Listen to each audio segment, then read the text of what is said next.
แคมราใหม่ แจ้งดีเนาะพวกเจ้าตอนนี้7 โมงแรงแล้วได้นี่นะดิตะเวนหากระตุกดินมาเบิ่งหวานข่อยพวกเจ้างามเลยแต่ปีนี้บ่งามปานใดงามอยู่แต่ว่าบ่สูงปานใดนะทุกปีโอ้ยท่วมหัวข่อยพุ่นนะเป็นน้ำพวกข่อยปลูกซ่าปีนี้ปลูกระหว่างเดือนหาบ่4 เดือนหาเนาะหาก็ได้4-5 เดือน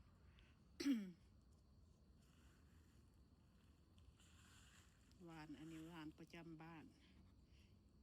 ปานว่ามีห่านยาอยู่บ้านพุ่นแหละดีหลายอย่างได้หวานอันนี้พวกเจ้าปลูกมานี่ประมาณกาย30 กว่าปีละแต่ละปีก็ต้องปลูกหลายๆแบบสิแหละเพราะว่าเฮาส่วนหลายเฮาเอาแต่หัวมันเมียนดนได้เนาะเวลากุนกับผู้เล่เดือนปลูกข้ามปีไปเลยได้เดือนผู้เล่จนใบมันเหลืองลงมืดผู้เล่เฮาจังกุนประมาณเดือน1 เดือน2หวานนี่หลายคนมาขอมาไปกินเขาเจ้าดีหลายคนไผก็กลับมาขอใหม่แต่ส่วนหลายมันกับบ่แม่นแนวโคกันเนาะขายกับบ่ให้ว่าซั่นซะลืมแต่คนหักแพงอีหลีจังเอาให้เขาแบ่งให้เขานะเพราะว่าย่านเขาไปเฮ็ดทุกที่เวลาเฮาต้มกินเฮาก็ต้องได้คลำได้พวกเขาบ่ให้กินไก่บ่ให้กินของมีน้ำมันให้กินได้แต่ซีนกับปลากับกบแบบสินะบ่ให้กินเผ็ดกินเค็มมันจึงเป็นยาปัวเฮา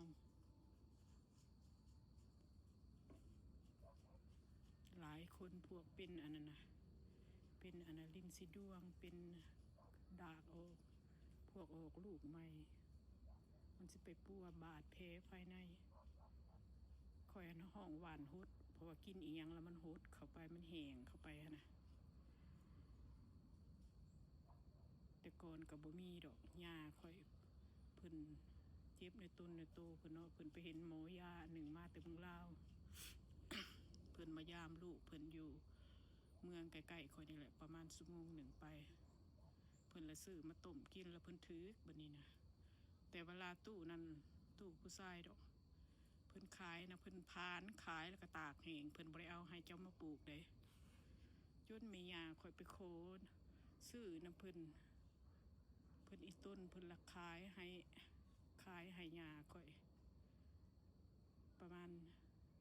เบี้ยมันนะทอ2 ข้อมือนี่แหละเบี้ย1 25 ดอล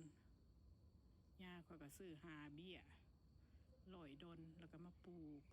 ยังได้สืบกันมาทุกมื้อนี้ตอนนี้ย่าคอยเพิ่นเสียละเพิ่นกระต้มกินเพิ่นเป็นอันนั้นนะเป็นความดันสูงแล้วก็เป็นเบาหวานเพิ่นก็มีแต่ต้มหวานนี่เลยกินเพิ่นเป็นโรคอันนั้นมาเมื่อแม่นตั้งแต่อายุ50บ่50ปลายนี่แหละเพิ่นเสียตอนอายุ90มีตอนหนึ่งเพิ่นกินยาหลายเนาะกินยาความดันกินยาเบาหวานกระเพาะเพิ่นซอดนะกระเพาะเพิ่นบ่ดีหมอจนสิปาดยากินข้าวบ่ได้มันเจ็บมันแสบยาคอยแล้วว่าโอ้ยบ่ปาดดอกตายก็ตายแล้ว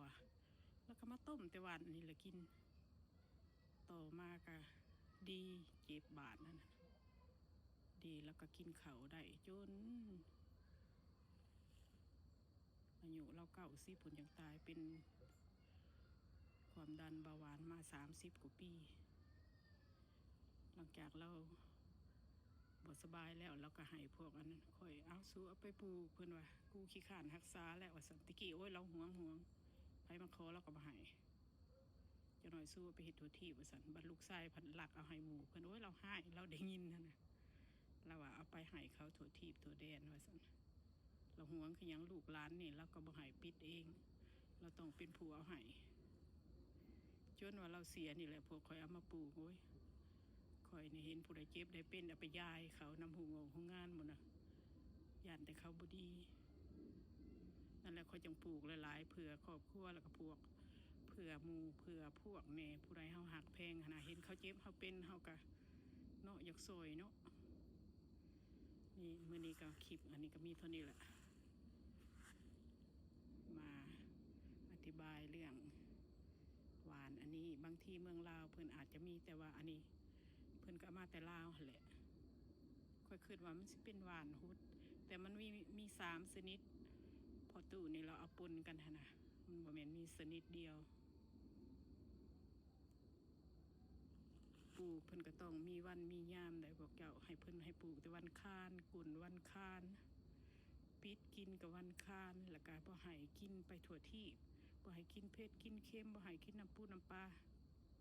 บ่ให้กินไก่บ่ให้กินหมูบ่ให้กินของทอดให้กินแต่ปลากบซีนไก่เท่านั้น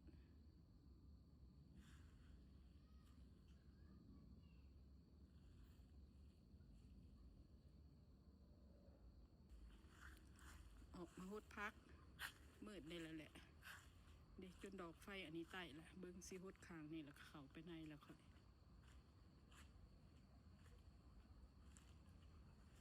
ไฟดอกนี้คือบ่ได้ฮดคางบ้านก่อนห้อนหรือหนาวก็ได้ฮดอุสิตลอดละบ่ได้ฮดพอมันสุ่มมานะมื้อนี้คือฝนสิตกหน่อยหนึ่งได้เสียงยิบฮดหน่อยหนึ่งแล้วก็สิเข้าไปในเฮือน